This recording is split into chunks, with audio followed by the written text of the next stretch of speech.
Take your devilish children and get out of my house. Please, Kelvin. We have nowhere to go. The children are sick. Please, Kelvin, no, have mercy. Stop the babies, please. Get out! I won't have these things in the house. How could he? Those things are strong. We must help. Vera and Kelvin were once the envy of their street. People looked at them and smiled. They met when life was still soft and full of hope. They had nothing, but they had love. They struggled together. When money was small, they shared it. When food was not enough, they managed it. They prayed together every morning and every night, asking God to bless their plans and protect their home. Slowly, they built a small but happy home. It was not big, it was not fancy, but peace lived there. Vera was a hard-working woman. She sold fabrics in the market. She knew the names of her customers. She smiled even when sales were poor. Every day, she woke up before sunrise. She cooked, cleaned, and prepared herself for the market. She returned home tired, her feet aching, but her face still smiling. She believed tomorrow would be better. Kelvin ran a growing business. At first, it was small. Sometimes profit came, sometimes it did not. But Vera encouraged him. She stood by him when things were hard. Kelvin would hold her hands and promise her, "No matter what happens, I will never abandon you." Years later, joy entered their home.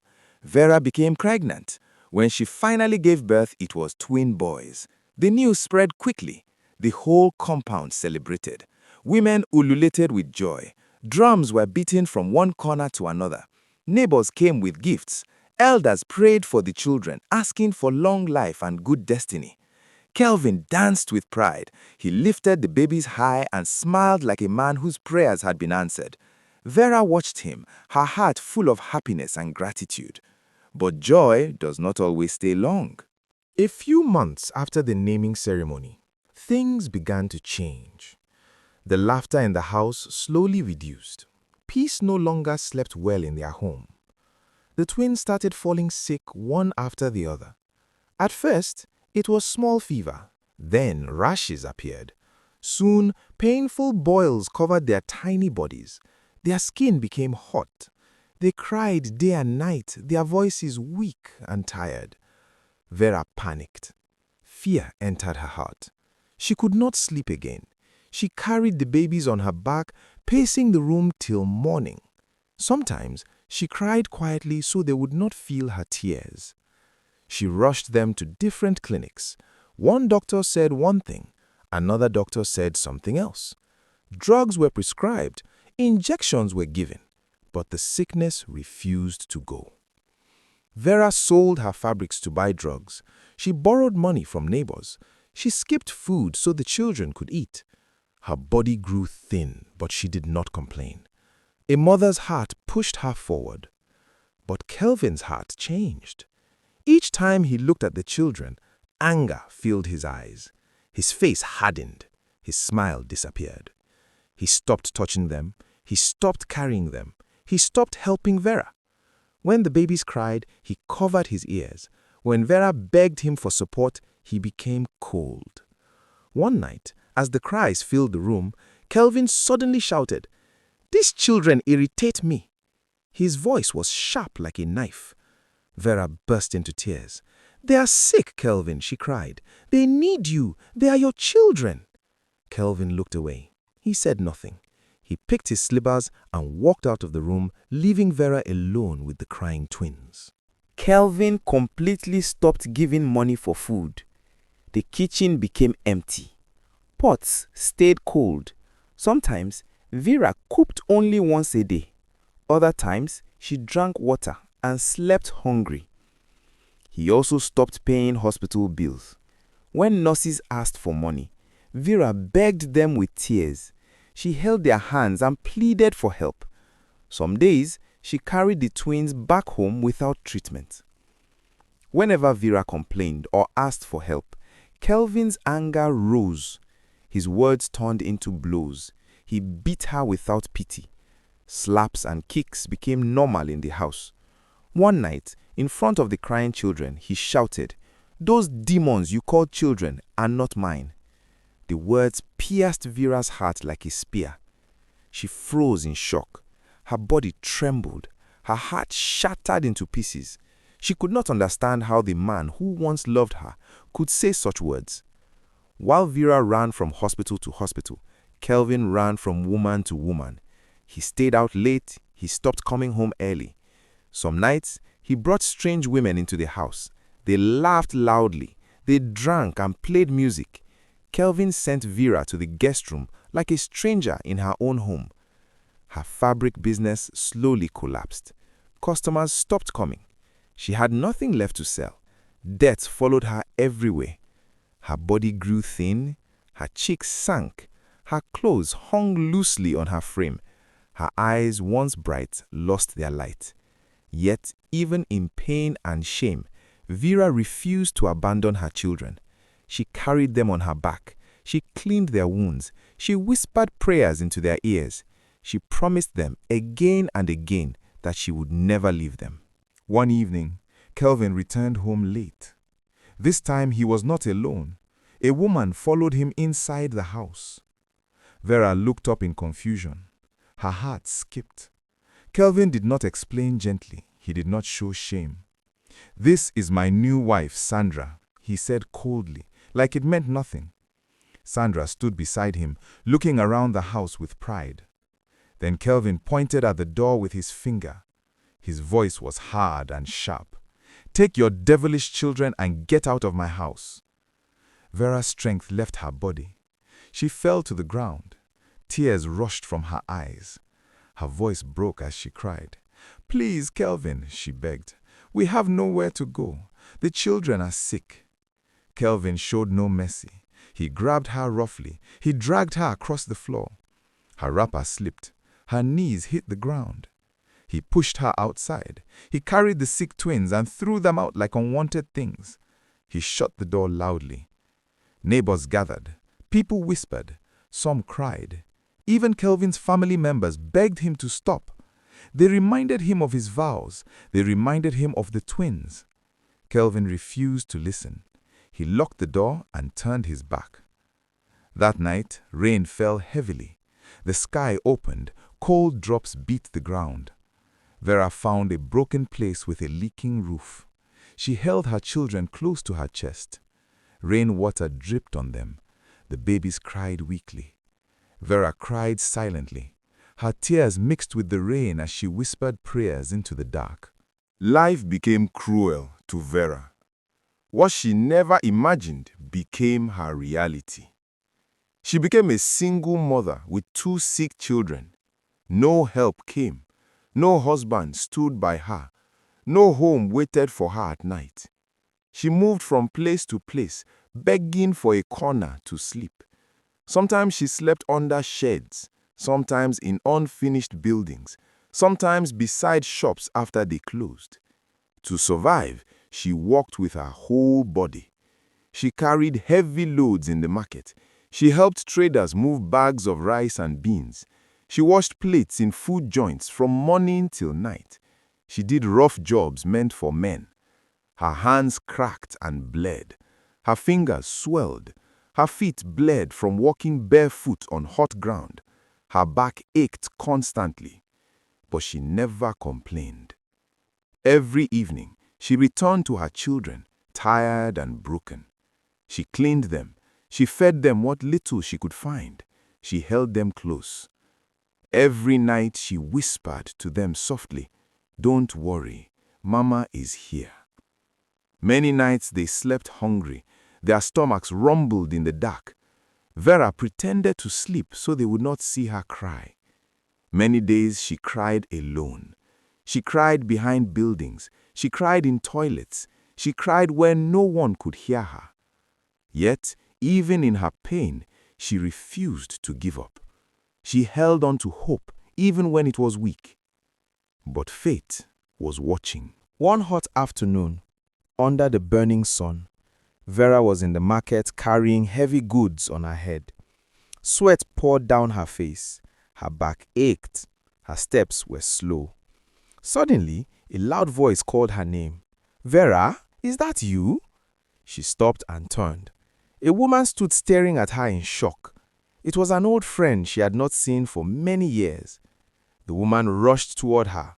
She looked at Vera's thin body. She looked at her torn clothes. Her eyes filled with tears. "What happened to you?" she asked softly. Vera could not hold it anymore. She dropped the load and broke down. She cried like a child. People gathered around. She told her everything. The love, the marriage, the twins, the sickness, the abandonment, the suffering. Her friend listened quietly. She held Vera's hands tightly. She promised to help. Before they parted, they exchanged contacts. For the first time in a long while, Vera felt a small hope. 1 week later, destiny knocked. Her phone rang early in the morning. It was her friend. She had helped Vera secure a well-paid job. The job was decent, the pay was good. Vera could hardly believe it. Everything began to change. Vera took her children to a good hospital. Not just any clinic, a proper hospital. Doctors examined the twins carefully. Tests were done. Correct treatment was given. Nurses cared for them day and night. Slowly, the sickness disappeared. The boils dried up. The pain stopped. The twins became strong again. They laughed. They played. For the first time in many years, Vera smiled. A real smile. A smile filled with relief and gratitude. Vera rented a clean and quiet apartment. It was small, but it was peaceful. For the first time in a long while, she slept without fear. She enrolled her children in a good school. They wore clean uniforms. They carried books proudly. Teachers praised them. Vera watched them grow with joy. People began to respect her again. Neighbors greeted her warmly. Market women smiled at her. She no longer bowed her head in shame. She walked with confidence. Her steps were firm. Her shoulders were straight. She laughed freely, without fear or tears. Meanwhile, Kelvin moved on with his life. He married Sandra with pride. He told everyone he had found true love. Unknown to him, Sandra was only using him. Her smiles were fake. Her love was pretense. She had a secret boyfriend. She met him quietly. She lied boldly. One day, Sandra claimed she was pregnant. She showed Kelvin fake joy and tears. Kelvin danced with happiness. He shouted praises. He bought cars. He bought expensive gifts. He spent money without thinking. He ignored all warnings from friends and family. Love blinded him. He could not see the truth ahead. Kelvin's business slowly began to collapse. Customers stopped coming like before. Contracts failed. Money stopped flowing. But Kelvin did not notice. Or maybe he refused to notice. His mind was fixed on Sandra and her demands. Sandra wanted more money, more comfort, more luxury. She complained every day. Nothing was ever enough. She convinced Kelvin to borrow money from the bank. She spoke sweetly. She promised big returns. Kelvin believed her words. He used his house as collateral. He used his cars as collateral. He signed papers without reading them well. He trusted love more than wisdom. Sandra took the money. She said she was investing everything, but the truth was hidden. She invested everything for her real boyfriend, the man she truly loved, the man she met in secret. Then one day, everything went quiet. Sandra did not return home. Her phone was switched off. Days passed. Fear entered Kelvin's heart. Later, a letter was found on the table. Kelvin opened it with shaking hands. His eyes moved from line to line. The truth hit him like thunder. The baby was not his. Sandra had lied. His legs failed him. He fell to the ground. A loud scream escaped his mouth. He cried like a child. He beat the floor. He called her name, but no one answered. The bank came one morning. Men in suits knocked on his door. They carried papers and looked serious. They seized his house. Locks were changed. The walls that once held his pride now belonged to someone else. They took his cars. Shiny cars he had shown off to everyone, cars he had bought to impress Sandra, were gone in a single day. They threw him out. He stood on the street, staring at the emptiness. The wind hit him. Rain fell on him. The world seemed cruel and cold. He ran to friends. He hoped for help, but their smiles turned to pity. Some avoided him. Some shook their heads. No one helped. He ran to his family. He thought they would understand. He thought they would comfort him. Instead, they reminded him of Vera. They reminded him of the children he had abandoned. Their words cut deeper than the cold wind. Kelvin lost his mind. He could not eat. He could not sleep properly. His thoughts were loud and wild. He wandered the streets. He begged for food from strangers. He talked to himself in the middle of the road. Passers-by stared at him with fear or disgust. He slept under bridges. He slept on broken chairs. He slept wherever he could find shelter. The same mouth that had once called his innocent children demons, the same hands that had beaten Vera, the same pride that had made him blind, now begged for food, now shivered in the cold, now wept alone under the streetlights. Years later, Vera and her twin sons lived well. Their small apartment was always filled with laughter. The boys grew healthy, intelligent, and strong. They learned quickly in school. They helped their mother with small jobs. They listened to her advice. They never forgot the hard lessons of their early years. They became everything Kelvin had said they would never be. They became proud, kind, and successful. They dreamed big and worked hard. They respected women and valued family. They made Vera proud every single day. Vera never looked back. She never regretted the nights she cried alone. She never regretted the days she worked herself to the bone. Every tear, every sacrifice had led to this life. Her heart had healed. Her mind was at peace. People in the community told her story again and again. It was told as a warning. A mother's tears are powerful. Cruelty returns with interest. What you sow, you must reap. Some said the story was about Vera's strength. Some said it was about the children who survived against all odds. Some said it was about justice, even if it came slowly. And somewhere on a cold, lonely street, Kelvin learned too late. He had nothing left, no home, no respect, no love. He realized that when you destroy a good woman, you destroy your own destiny. And some lessons cannot be undone. Thanks for watching this video. Please subscribe to this channel to watch more of our inspiring stories. Like, share, and drop your comment below.